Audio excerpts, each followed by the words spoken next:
Astrônomos estimam que o diâmetro do universo observável passa de 90 bilhões de anos-luz. Isso é mais do que 800 bilhões de trilhões de quilômetros de uma ponta do cosmos à outra.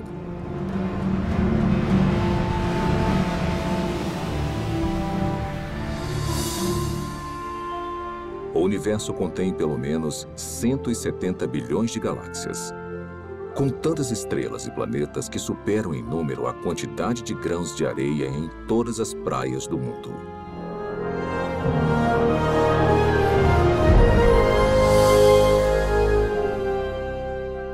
Dentro deste oceano cósmico, uma esfera de água e rochas é lar para mais de 8 milhões de espécies de organismos vivos. Esta realidade inspirou inúmeras especulações, incontáveis teorias e uma pergunta muito intrigante.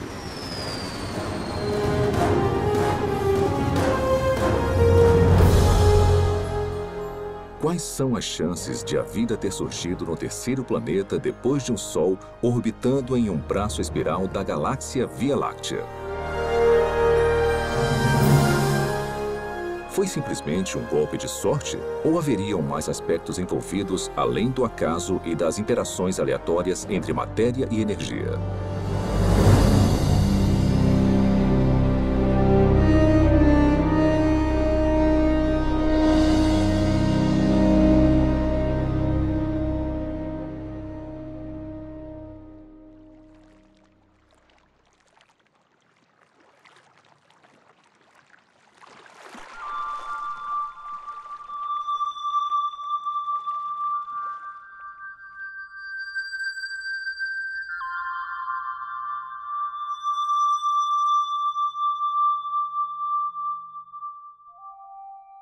Sendo os habitantes humanos da Terra, é fácil subestimarmos a vida. Na verdade, somos mimados por uma abundância.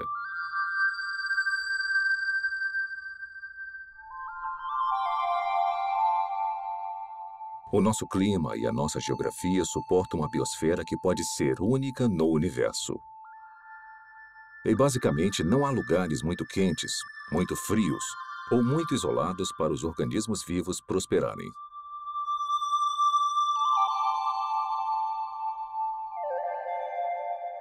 Dentre essa diversidade espetacular, talvez o maior desafio já encarado pela ciência ecoe de todo inseto, sequoia e baleia. Como a primeira vida passou a existir em um momento em que não havia vida de nenhum tipo? Como surgiu a vida na Terra? Por onde começar? Tem dezenas de teorias. E dá para perceber que tem uma grande diversidade de pontos de vistas, e muitos são mutuamente contraditórios. Para começar a tentar decifrar o mistério, você precisa fazer suposições sobre o que deve ter acontecido num passado distante. Não há provas diretas, porque não tinha ninguém lá para testemunhar o evento. E não tem praticamente nenhum registro fóssil. O que nós nunca observamos, são compostos químicos sem vida, formando uma célula. Então, temos um campo de pesquisa em que a ação importante já aconteceu.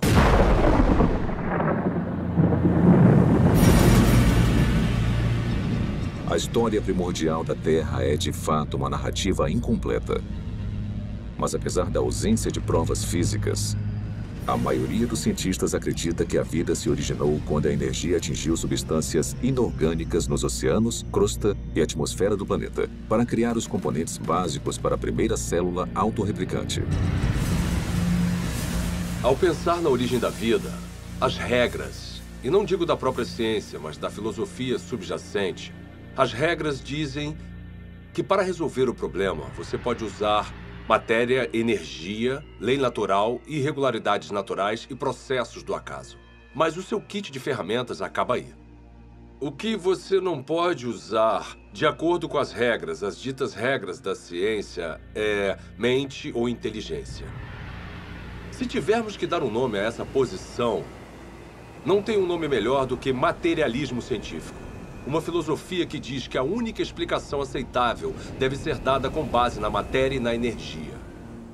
E se você não consegue resolver o problema com essas ferramentas, você não pode mudar as regras. Então, partindo dessa perspectiva, como a vida se originou a partir de apenas matéria e energia? Agora, tenta resolver o problema. Como construir uma célula? Toda vida que já existiu na Terra é composta de células. E os indícios para sua origem estão entrelaçados em uma rede de máquinas moleculares.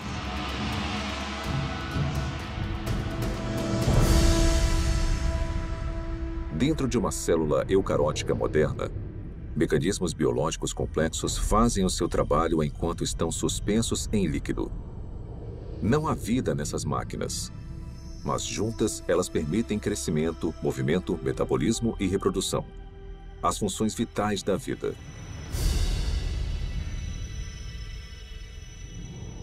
Cada componente dessa fábrica celular é feito de grandes moléculas compostas. E as mais numerosas são as proteínas. Com funções modernas, as proteínas foram projetadas para desenrolar e copiar informação genética em uma cadeia de DNA. Desencadear reações químicas com formatos encaixáveis. Controlar a passagem de eletrólitos e nutrientes pela membrana celular. Tipo de proteína, cinesina. E carregar recipientes cheios de carga por andaimes, também feitos de proteína, que se montam sozinhos e vão até os lugares necessários da célula. Ampliado 500.000 vezes, um glóbulo vermelho contém 280 milhões de proteínas hemoglobinas, cada uma com a função de carregar oxigênio. Isolando uma delas, descobrimos que cada proteína é feita de centenas de moléculas menores chamadas aminoácidos. São encontrados 20 tipos diferentes de aminoácidos em organismos vivos. A estrutura química distinta de cada molécula permite a formação de mais de 100.000 tipos diferentes de proteínas. A construção começa quando aminoácidos selecionados são organizados em uma cadeia. É um processo que costuma ser comparado à organização de letras do alfabeto em palavras e frases com significado. Se esses componentes tiverem a sequência correta, a cadeia se dobra em uma proteína pronta para cumprir a sua função dentro da célula.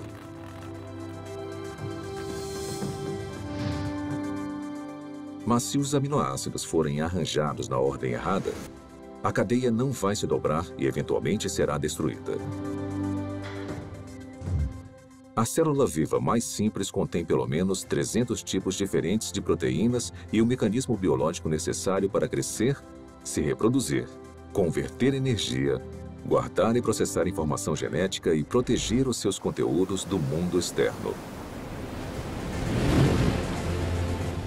Componentes e funções similares também seriam necessários na primeira célula viva. Agora vamos aplicar essa química básica a uma teoria familiar para a origem da vida. Os cientistas especulam há muito tempo sobre oceanos primordiais cheios de aminoácidos que flutuavam como carrinhos de bate-bate. Talvez algumas dessas colisões aleatórias tenham produzido uma cadeia longa o suficiente para se dobrar em uma proteína. Depois, mais aminoácidos se juntaram a mais cadeias que se dobraram em ainda mais proteínas. Simultaneamente, outras moléculas complexas, incluindo ácidos nucleicos, gorduras e açúcares, também se juntaram para formar componentes essenciais. Então, sem previdência ou direção, a combinação certa de moléculas se juntou de alguma forma nessa sopa química para formar uma membrana que envolvia todas as máquinas específicas necessárias para uma célula autorreplicante. E pronto! Vida a partir de uma matéria não viva. Tudo parece tão plausível. O problema é que, na Terra primitiva, a complexidade interna necessária para sobreviver seria enorme. Porque a vida, como a conhecemos, é caracterizada por máquinas celulares e muitas delas. E se você tirar esse hardware essencial, a célula deixa de existir.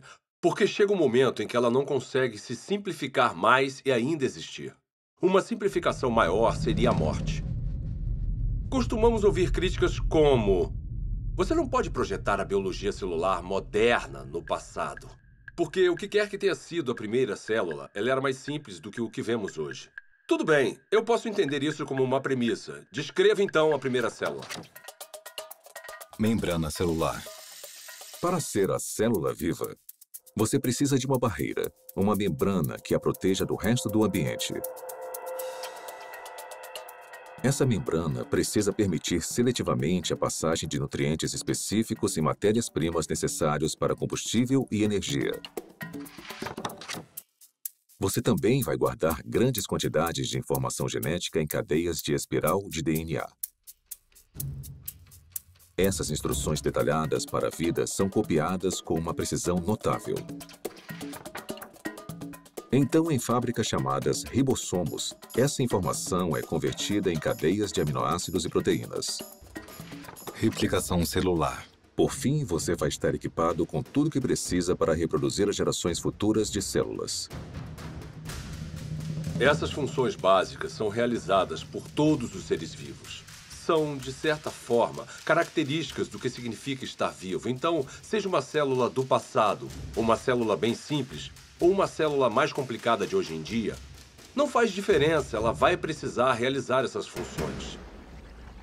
Grande parte dos químicos acredita, assim como eu, que a vida surgiu espontaneamente, a partir da mistura de moléculas na terra prebiótica. Como? Eu nem imagino. George Whiteside, químico, Universidade Harvard. Apesar dos assombrosos obstáculos, a noção de que componentes químicos básicos se organizaram para formar uma célula viva é sugerida no mínimo 150 anos. Em 1871, Charles Darwin escreveu uma carta na qual descreveu um pequeno lago morno com todos os componentes químicos certos para criar a vida. Meio século depois, o bioquímico russo Alexander Oparin expandiu as ideias de Darwin. Em seu livro A Origem da Vida, ele teorizou sobre uma sopa primordial e uma progressão gradual de uma química simples até uma célula viva. Então, em 1952, essa hipótese foi testada. Stanley Miller, um aluno de pós-graduação da Universidade de Chicago, tentou determinar se uma química simples poderia produzir componentes reais de vida. O jovem cientista construiu um equipamento de vidro para simular o ciclo de água antigo e o encheu com uma mistura de gases que supostamente compunham a atmosfera da Terra primitiva. Miller aqueceu os componentes e atingiu os gases com descargas elétricas. Faíscas elétricas para desencadear uma reação. Poucos dias depois, um lodo parecido com piche se formou no vidro. Nele, Miller identificou 4 dos 20 aminoácidos encontrados em proteínas. Pela primeira vez, sob condições supostamente naturais, moléculas cruciais para a vida foram geradas a partir de matéria e energia. Houve muito alvoroço quando o experimento de Miller foi publicado pela primeira vez, porque parecia ser fácil conseguir os componentes dos seres vivos. E se era fácil conseguir os componentes, talvez não fosse tão difícil transformar esses componentes químicos nas primeiras células vivas. Apesar de sua premissa ser inovadora, o experimento de Stanley Miller logo foi considerado muito falho, pois ele não havia usado os gases corretos, negligenciando o nitrogênio, o dióxido de carbono e o oxigênio, que teriam destruído as moléculas necessárias para a vida na Terra primitiva. Mas apesar dos erros, o trabalho de Miller inspirou outras tentativas de recriar as condições pré-bióticas. Hoje, após décadas de investigações, a esperança de se encontrar uma solução de forma simples e clara já não existe mais. Mesmo assim, as pesquisas sobre a origem da vida continuam por todo o mundo. Sua hipótese essencial de que as células vivas surgiram através da química natural agora é conhecida como evolução química. A evolução química vem com muita bagagem. E se você for levá-la a sério como uma explicação para a origem da vida, com certeza você também precisa levar a sério certas propriedades fundamentais da biologia.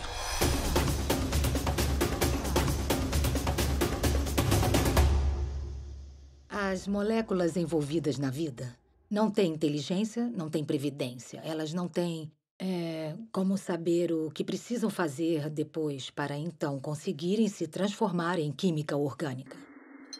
Se eu colocar aminoácidos em um tubo de ensaio no meu laboratório, mesmo se eu esquentar e misturar muito bem, e fizer isso por 100 anos, 1000 anos, 10.000 anos ou 1 milhão de anos, nada aconteceria. Aminoácidos, nucleotídeos, lipídios. Sozinhos, eles não representam a vida. São inertes. Não se reproduzem, não guardam informações. De certa forma, são ingênuos. Eles não acordaram um dia e falaram: "Ei, vamos nos juntar e construir uma célula que consiga se replicar." Isso não aconteceu. A química por si só é indiferente ao fato de algo estar vivo ou morto. A seleção natural não funciona para criar a primeira célula porque a seleção natural não consegue operar em nada a não ser que tenha alguma forma de herdar e monitorar mudanças e de escolher o melhor sobrevivente para avançar. Para ter alguma seleção, são necessárias células. Então, se você quer explicar a origem das células, você não pode usar a seleção. Porque a seleção exige a existência da mesma coisa que você está tentando explicar. A seleção natural tem que funcionar sobre uma célula que tenha um sistema genético e que seja capaz de se reproduzir. Sem isso, a seleção natural é completamente irrelevante. A auto-organização é a ideia de que os componentes químicos podem se organizar sozinhos de forma a se transformarem em objetos ricos em informações e com um propósito. As moléculas e os átomos podem se auto-organizar em um certo sentido. O sal seria um exemplo. No sal, tem íons de sódio e de cloreto. E eles interagem uns com os outros porque têm cargas positivas e negativas. Então, essa afinidade natural leva à formação de cloreto de sódio, cloreto de sódio, cloreto de sódio, que pode se compactar de uma forma estereotipada para criar um cristal. Os cristais de sal são a mesma coisa, repetida várias e várias vezes. Se um cristal de sal fosse um livro, seria um livro com uma palavra só. Geometrias com repetições regulares como essa não carregam um tipo certo de informação. Informação que você precisaria para criar uma proteína. A sequência que vemos em uma proteína é altamente irregular. Não tem como prever qual vai ser o próximo aminoácido com base nos que já apareceram. Então, a auto-organização que nós observamos no mundo natural é o tipo de processo errado para a construção das estruturas ricas em informações dos seres vivos. Quando você elimina a seleção natural e a auto-organização e percebe que as moléculas não têm a habilidade de pensar ou se programar de forma alguma, o acaso volta à questão. E os cientistas odeiam o acaso como explicação para a origem da vida.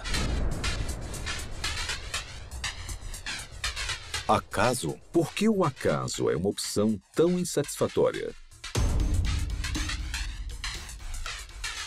Talvez porque muitos analistas fizeram as contas e entendem a grande improbabilidade de sucesso.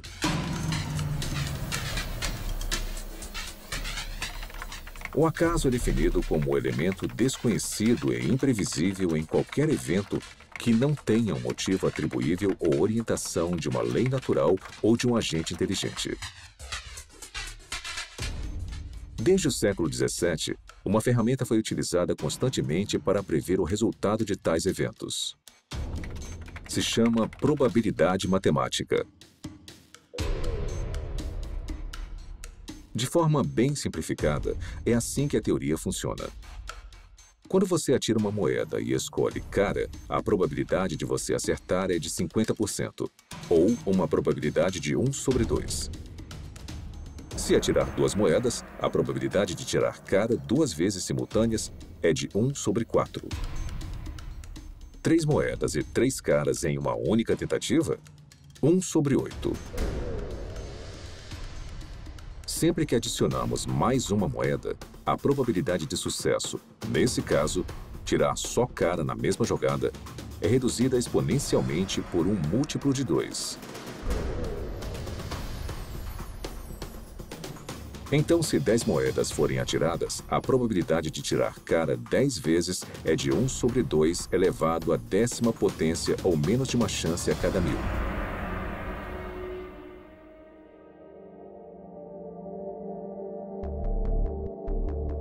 Quando aplicado à origem da vida e à formação aleatória de grandes biomoléculas, a teoria da probabilidade esclarece as limitações do acaso como um agente criativo na Terra primordial. Por exemplo, quais são as chances de uma única proteína se formar exclusivamente através das interações às cegas da química? O nosso alvo é uma molécula menor do que a média, composta de 150 aminoácidos alinhados para garantir uma cadeia dobrada. Os pesquisadores calcularam que, na Terra antiga, a probabilidade de sucesso era de 1 sobre 10 elevado à 164ª potência. Ou seja, uma cadeia de proteína corretamente sequenciada a cada 100 milhões de trilhões de trilhões de trilhões de trilhões de trilhões de trilhões de trilhões de trilhões de trilhões de trilhões de trilhões de trilhões de trilhões de tentativas fracassadas. Mas apesar dessa grande improbabilidade, alguns teóricos argumentam que, com tempo suficiente, qualquer coisa é possível. Está bem? Vamos tentar a validade dessa opinião. Vamos começar estabelecendo um ambiente ideal para a evolução química.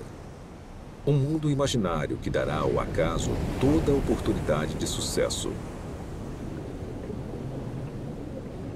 Primeiro, vamos lotar os oceanos de aminoácidos.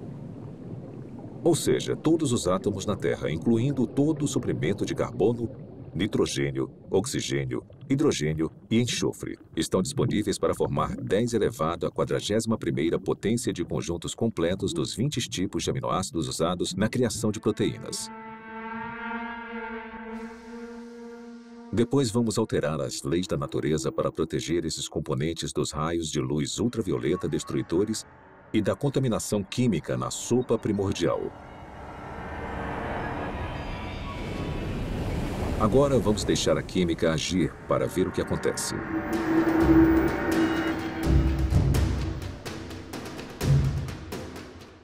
Os aminoácidos começam a se juntar furiosamente. No nosso experimento, uma cadeia inteira com 150 unidades se forma sozinha em apenas 1 segundo. Como os 20 tipos de aminoácidos estão disponíveis, na maioria dos lugares, há uma probabilidade de 5% ou de 1 sobre 20 da molécula correta se alinhar na cadeia. Se a sequência estiver incorreta, a cadeia é destruída imediatamente e se inicia um novo agrupamento. Por todo o planeta, 6 milhões de bilhões de trilhões de trilhões de tentativas vão acontecer a cada minuto.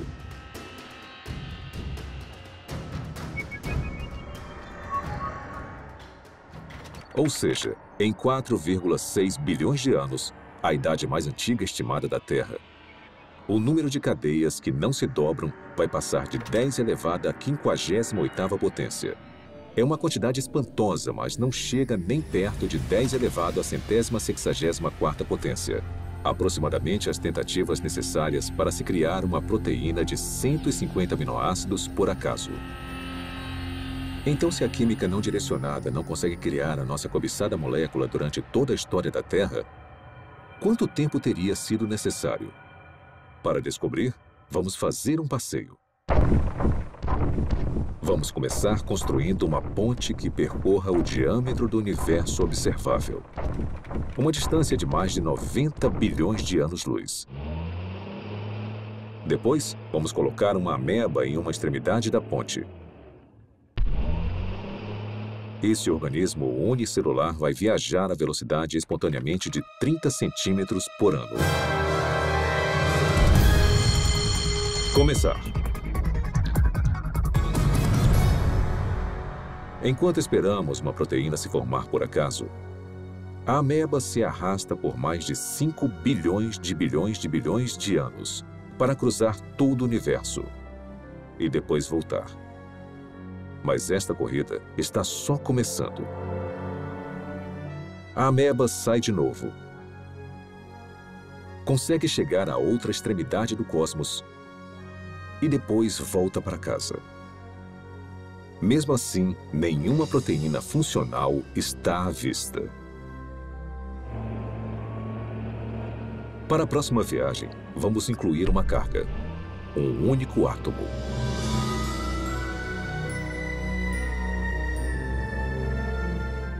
Após percorrer lentamente mais de 800 bilhões de trilhões de quilômetros, a ameba deixa a carga e volta para pegar mais. Será que ela vai voltar antes da nossa proteína sortuda se formar? Com certeza. Na verdade, ela vai fazer mais 10 viagens completas. Depois 20, 100, 1000. E ainda não há nenhum sinal de uma molécula utilizável. A ameba continua fazendo viagens completas até carregar todo o átomo da Terra. Depois, todos os átomos do nosso sistema solar. Depois, todo o planeta e estrela da Via Láctea. Um átomo por vez. Na verdade, enquanto esperamos uma proteína se formar sozinha, a ameba tem tanto tempo que, se movendo a apenas 30 centímetros por ano e carregando um átomo por viagem, ela vai transportar todo o universo, mais de 56 milhões de vezes. É esse o tempo que demoraria para o acaso criar uma proteína funcional. Suponhamos que, contra todas as probabilidades, a evolução química tenha produzido uma única proteína funcional. Haveria vida? Não. Haveria uma proteína. Um arranjo sem vida de aminoácidos. A célula viva mais simples que conhecemos tem mais de 300 proteínas diferentes. Mas as proteínas são só uma parte da história quando pensamos em uma célula de verdade. Lembre-se, são necessários carboidratos, açúcares complexos, ácidos nucleicos, DNA e RNA, lipídios e uma grande variedade de compostos químicos diferentes que vão constituir conjuntamente a vida. Todos esses componentes precisam ser reunidos no mesmo microambiente, no mesmo momento. Cada componente químico precisa, então, ser reunido e organizado na rede de máquinas moleculares que vão controlar todas as facetas da vida. Se nós conseguirmos entender toda a dificuldade de produzir uma máquina molecular usando nada além de átomos e energia, vemos que há um grande problema, porque quando temos uma máquina molecular, não temos um ser vivo. Essas máquinas moleculares precisam de outras máquinas moleculares. E mesmo se a natureza fosse capaz de produzir todas as máquinas moleculares necessárias, não seria o suficiente. Todas elas precisariam estar juntas em um espaço pequeno envolvido por uma membrana que chamamos de célula. Pelo meu conhecimento do que é necessário para se criar uma célula, tudo tem que acontecer na mesma hora. Não pode acontecer uma parte por vez, porque tudo trabalha junto em um loop causal.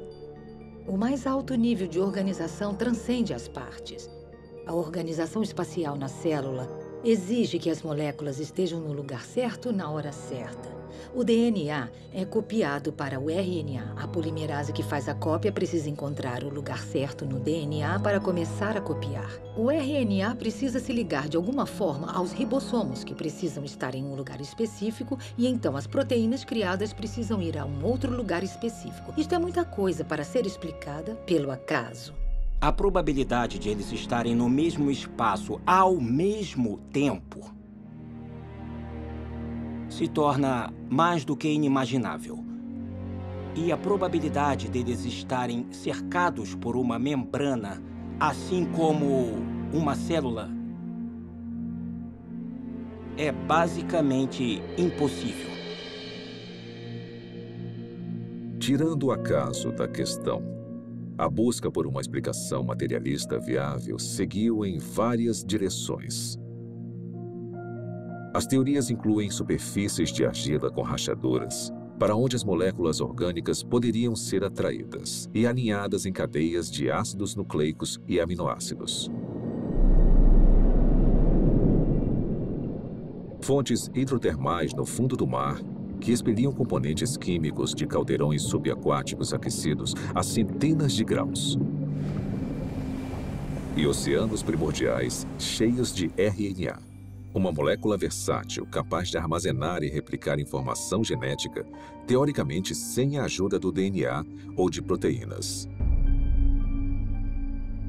Propostas como essas causaram um interesse considerável.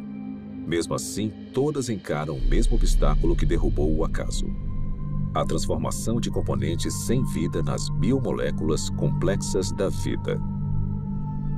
Esse problema fica evidente na hipótese do mundo de RNA. O mundo de RNA é a ideia de que é possível juntar nucleotídeos suficientes para criar uma cadeia longo o suficiente para se autocopiar e, depois de se copiar, fazer a mesma coisa novamente. Os pesquisadores da origem da vida supõem que a primeira vida era composta de nada além de RNA e podia, de alguma forma, criar um mundo mais complexo, onde há proteína e DNA. Ninguém sabe como isso aconteceria. Desde a apresentação do mundo de RNA, a aceitação da teoria aumentou, apesar das várias limitações, inclusive a durabilidade da molécula. Se você apenas olhar para uma molécula de RNA, ela parece se desintegrar. Trabalhar com RNA é extremamente difícil, porque ele é muito delicado. Ele foi criado para ser um depósito temporário de informação. E, em consequência da sua delicadeza, é muito improvável que ele seja útil como algum tipo de ponto de partida para a existência da vida. Então, o RNA não pode preceder a primeira célula porque precisa estar dentro de um ambiente celular para ficar estável, para ser copiado e para ser útil. Hoje em dia, moléculas de RNA são criadas em condições de laboratório. Para muitos bioquímicos, essas cadeias sintéticas de ácidos nucleicos são pelo menos uma confirmação parcial de que a evolução química criou a vida na Terra primordial. Para criar RNA no laboratório, você precisa limpar as superfícies, limpar as pipetas, usar luvas especiais e deixá-lo coberto. E depois torcer para não haver contaminação, porque se houver, o RNA já era. Depois, você precisa resolver o problema do sequenciamento. Então, você precisa de cientistas trabalhando duro para sequenciar o RNA, tentar combinações diferentes e encontrar uma que possa se copiar. Depois, você precisa ter uma cadeia complicada de RNA, que consiga funcionar como a herança e como a enzima no sistema. E as maiores mentes do mundo estão trabalhando nisso, mas ainda não conseguiram resolver o problema. Refletindo sobre a origem da vida e as implicações do RNA sintético, o químico Robert Shapiro observou: a falha nesse tipo de pesquisa não é a química. A falha é a lógica de que o controle experimental de um laboratório moderno estaria disponível na Terra primordial. Na verdade, as chances contra o RNA se formar sozinho são astronômicas.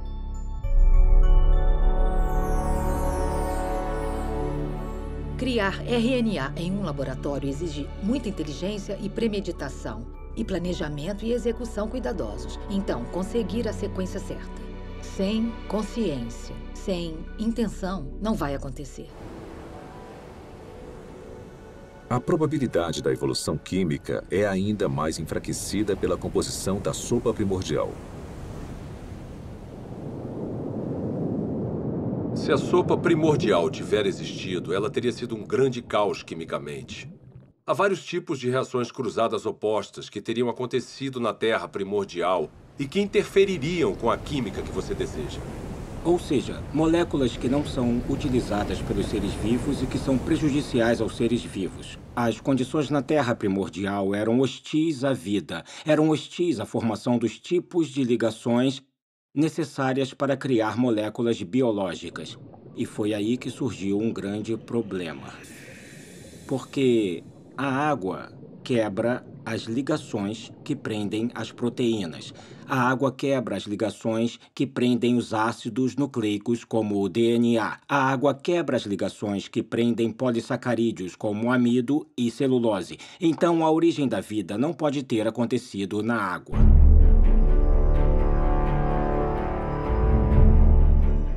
Encarando desafios intransponíveis na Terra, alguns cientistas expandiram as fronteiras de suas buscas. Em 1976, o biólogo vencedor do Prêmio Nobel, Francis Crick, propôs uma alternativa radical para a origem da vida. Crick sugeriu que o nosso planeta foi semeado com organismos microscópicos, que foram transportados de outra parte do universo, por uma civilização alienígena. Essa teoria é chamada de panspermia. 5 anos depois, o físico Fred Hoyle ofereceu uma versão modificada de panspermia, quando teorizou que as cadeias de DNA haviam sido criadas por uma inteligência de uma galáxia distante e se espalharam como sementes de dente de leão em um dia de ventania. Parte desse material genético chegou na Terra. Outra versão da teoria, popularizada pela Rocha de Marte, um meteorito descoberto na Antártida, afirma que micróbios evoluíram em outro lugar da galáxia e vieram até a Terra, em cometas e asteroides. De alguma forma, podemos falar que a panspermia é um abandono da ciência, porque ela coloca o problema além da examinação. Se a ciência nos diz que a vida provavelmente não começou a existir por conta própria aqui na Terra, então deve ter vindo de outro lugar. Mesmo que pareça um filme de terror ruim dos anos 1950, veio do espaço sideral. Se eu não consigo explicar a vida no planeta Terra, porque, digamos, a atmosfera necessária é geologicamente implausível ou porque eu não consigo a quantidade suficiente de moléculas biologicamente relevantes, esses problemas vão existir em qualquer outro planeta onde postularmos que a vida se originou. Não podemos apagar esses problemas mudando de lugar para outra parte da galáxia. Resumindo, a panspermia não resolve o problema da origem da vida, só o joga para outro local. As falhas da panspermia levaram alguns pesquisadores a uma teoria que vai além da astronomia convencional: o multiverso. De acordo com essa hipótese, o nosso universo não é único. Em vez disso, bilhões ou trilhões de universos foram gerados por um processo natural desconhecido. E conforme as oportunidades aumentaram exponencialmente, as chances impossíveis se tornaram prováveis. Até que, inevitavelmente, com o tempo, a combinação certa de matérias-primas, ambiente, leis da natureza e uma grande dose de sorte produziram as moléculas e máquinas biológicas necessárias para a primeira célula viva. Em outras palavras, em um vasto e teórico oceano de universos, alguém tinha que ganhar a loteria cósmica, e fomos nós. Quando eu leio algum livro sobre a origem da vida que considera alguma proposta para a formação, como digamos, de RNA ou proteínas, E até o autor admite que é quimicamente implausível. Eu me pergunto como ele se meteu nesse pepino. Propor um caminho implausível para uma coisa que, para o mundo todo, parece ser planejada. Será que o materialismo científico é provavelmente falso? Ele se meteu nisso porque uma filosofia disse a ele. É a única resposta aceitável.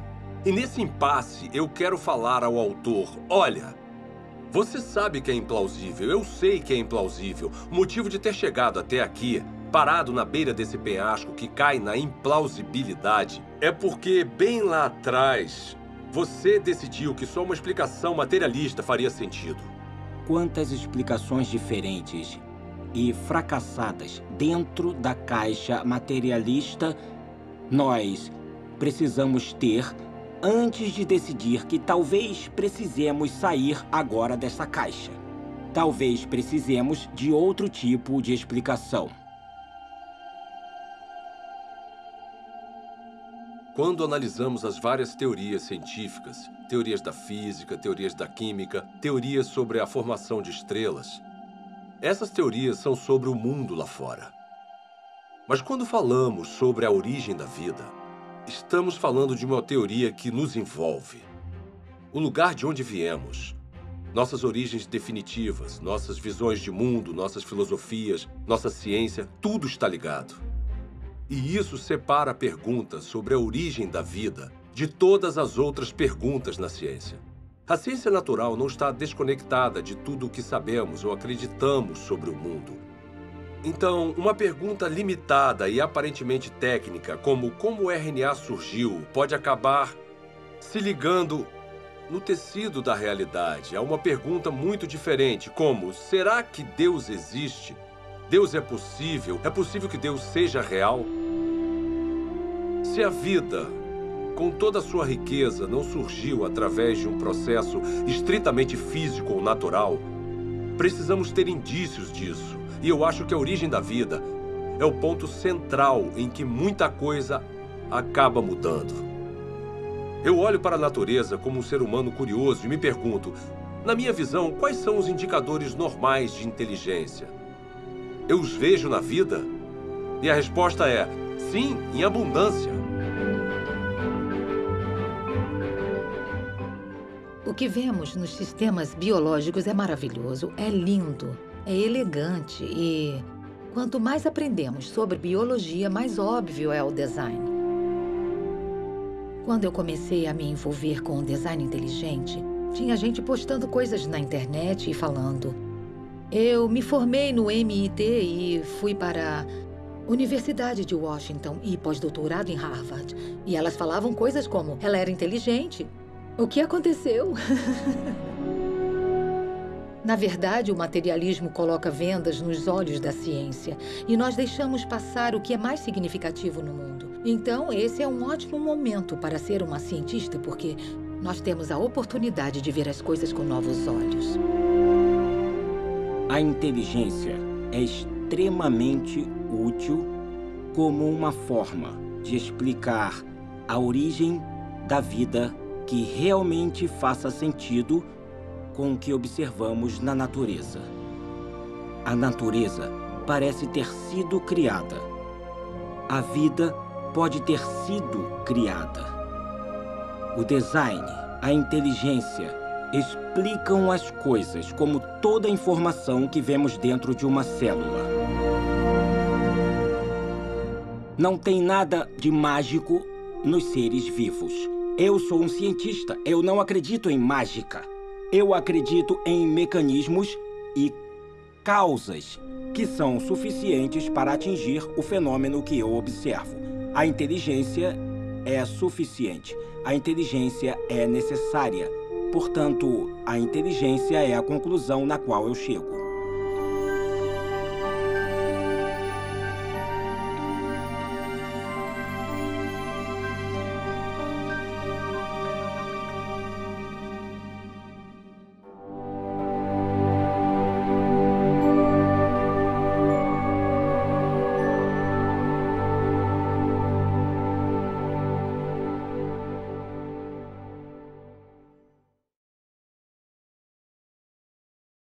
Espero que tenham gostado de A Origem. Foi animador fazer parte de um projeto que chega ao cerne das grandes perguntas que influenciam profundamente a nossa visão de mundo de várias formas.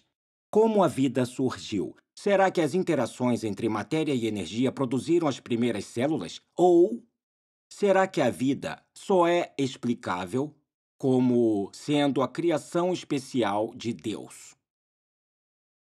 Nos últimos 30 anos, tecnologias espetaculares permitiram que os pesquisadores descobrissem e visualizassem a rede complexa de máquinas biológicas que trabalham dentro de cada célula viva. Esse conhecimento inspirou o desenvolvimento de um caso científico, convincente para o design inteligente e para a origem da primeira vida. É um caso baseado puramente em provas, lógica e razão. Agora queríamos mostrar um pequeno vídeo que explica os princípios básicos dessa teoria, que algum dia pode revolucionar a forma como a ciência é praticada, ensinada e entendida por todo o mundo.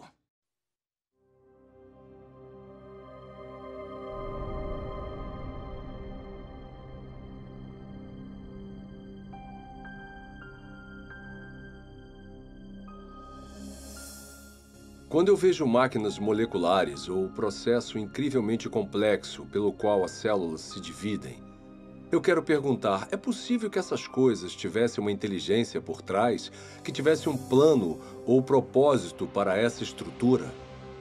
A ciência precisa ser uma busca pela verdade sobre o mundo.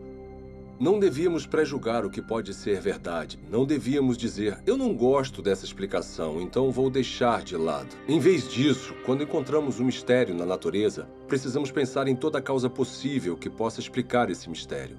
Um dos problemas que eu tenho com a teoria evolucionista é que ela descarta forçadamente um tipo de causa antes mesmo que as evidências mostrem alguma coisa. E a causa descartada é a inteligência. Desde o final do século XIX, desde a época de Darwin, na verdade parcialmente devido ao que Darwin escreveu em A Origem das Espécies, os cientistas passaram a aceitar uma convenção, uma definição de ciência que excluía a possibilidade do design como uma explicação científica. E essa convenção tem um nome, se chama naturalismo metodológico. Isso significa que para ser científico, você precisa se limitar às explicações que envolvem apenas causas naturais. Você não pode definir a inteligência como uma causa. Mesmo assim, curiosamente, nós sempre tiramos conclusões relacionadas à inteligência. É parte do nosso raciocínio comum reconhecer os efeitos da inteligência. Considerem, por exemplo, essas mensagens hieroglíficas entalhadas nas ruínas de monumentos egípcios. Ninguém atribuiria os formatos e arranjos desses símbolos a causas naturais, como tempestades de areia ou erosão. Em vez disso, as reconhecemos como o trabalho de escribas antigos, agentes humanos com inteligência. O mesmo raciocínio nos leva a concluir que as misteriosas estátuas de pedra na costa da Ilha de Páscoa não foram formadas pelas ações do vento e da água por grandes períodos de tempo. Também não supomos que as plantas podem ter esses formatos familiares sem algum tipo de interferência inteligente. É claro que fazemos essas inferências o tempo todo. E nós sabemos que estão certas, mas a pergunta é com que fundamento fazemos essas inferências? Quais são as características que nos permitem reconhecer a inteligência? Recentemente, em um livro sobre a inferência do design, o matemático William Dembski fez um grande avanço na compreensão do raciocínio do design. Dembski identificou as características específicas dos artefatos que nos fazem reconhecer uma atividade inteligente prévia. Eu cheguei a essa conclusão analisando a forma como nós pensamos sobre o design. Quais são os passos lógicos que nós percorremos para chegar à conclusão de design. Então, o que eu tento fazer é estabelecer critérios confiáveis, empíricos e cientificamente rigorosos para decidir se alguma coisa foi de fato projetada. Eu analisei a lógica por trás e o que eu descobri foi que são necessários improbabilidades, especificação e o tipo certo de padrão, padrões objetivos. De acordo com Dembski, seres humanos detectam corretamente a atividade da inteligência quando observam um objeto ou evento altamente improvável, que também tem um padrão reconhecível. Um padrão desses é encontrado em Black Hills, na Dakota do Sul. Se você viajar ao oeste, vai ver vários formatos diferentes nas montanhas. A maioria não significa nada, são apenas rochas espalhadas em vários padrões. Mas o que você não vê são os rostos de Lincoln, Jefferson, Ted Roosevelt e George Washington nas montanhas. O único lugar onde você vê isso é na Dakota do Sul. E isso está lá porque um escultor excêntrico decidiu que queria honrar esses presidentes e passar grande parte da vida esculpindo os rostos deles em uma montanha. Esse padrão é improvável. Uma encosta aleatória também é improvável, mas uma encosta aleatória não especifica nada. Mas nós sabemos que tinham 4 caras que foram presidentes dos Estados Unidos com um padrão específico nos rostos. E esses padrões na encosta da Dakota do Sul combinam com esses rostos familiares. Se eu olhar e ver os rostos, eu vou reconhecer imediatamente que são os rostos dos 4 presidentes, que são conhecidos a partir das cédulas, de imagens na Galeria Nacional ou de pinturas em livros. Então eu percebo que ao ver o Monte Rushmore, que não é apenas uma configuração de rochas altamente improvável, mas uma que combina com certos padrões independentes que indicam seguramente que tem inteligência envolvida ali. Temos então uma pequena probabilidade, especificação e design.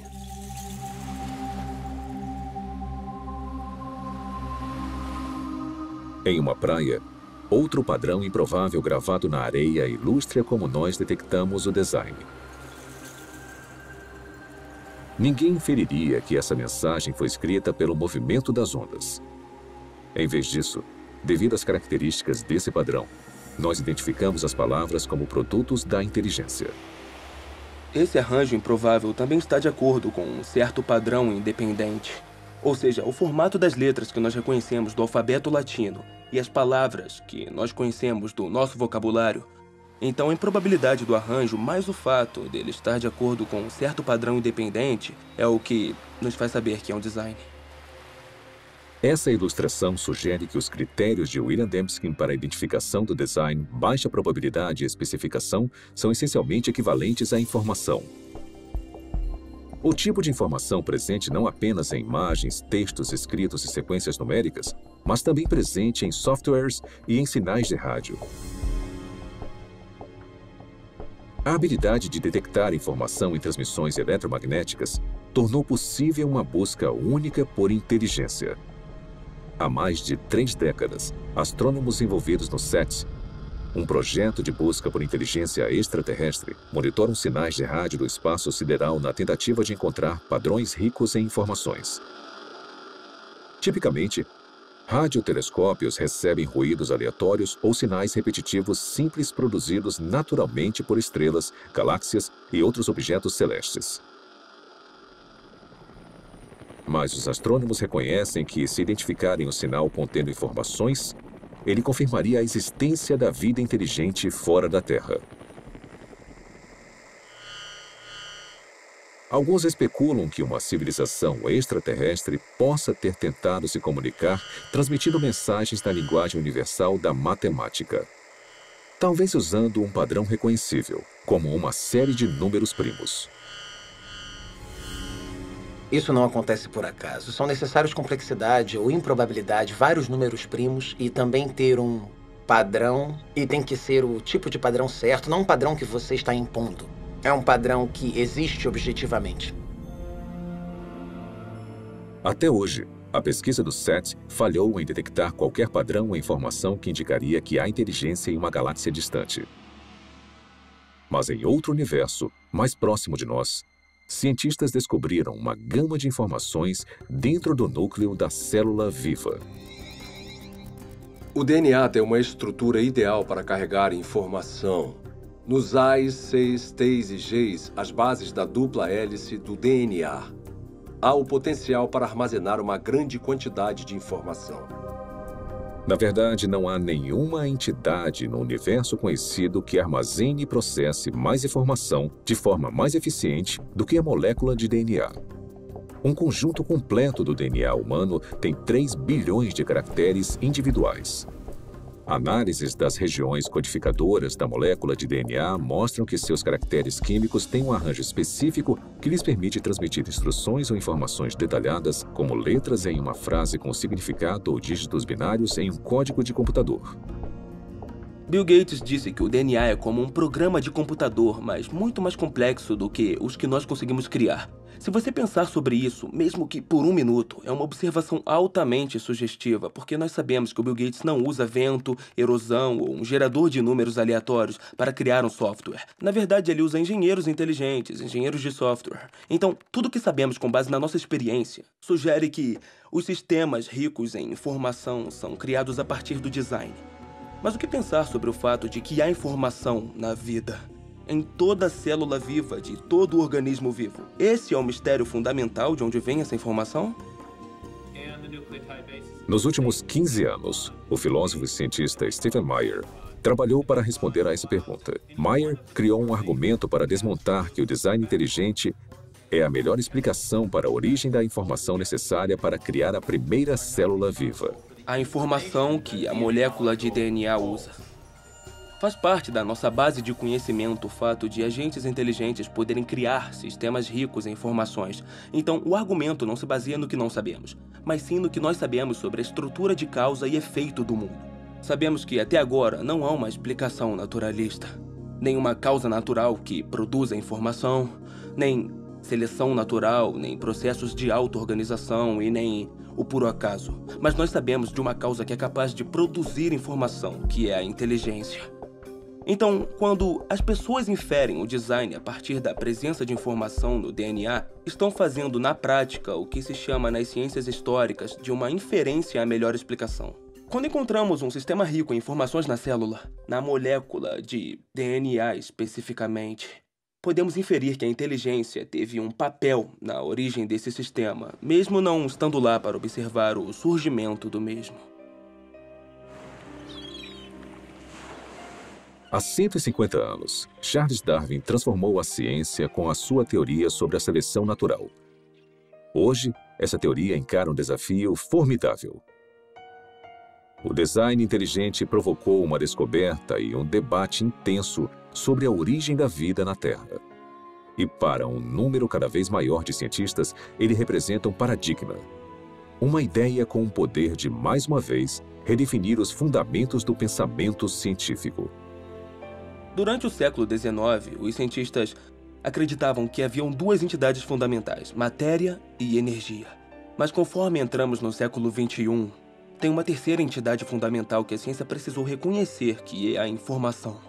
Então, à medida que encontramos a biologia da era da informação, cresce a suspeita de que o que vemos na molécula de DNA é, na verdade, um artefato da mente, um artefato da inteligência. Uma coisa que só pode ser explicada através do design inteligente.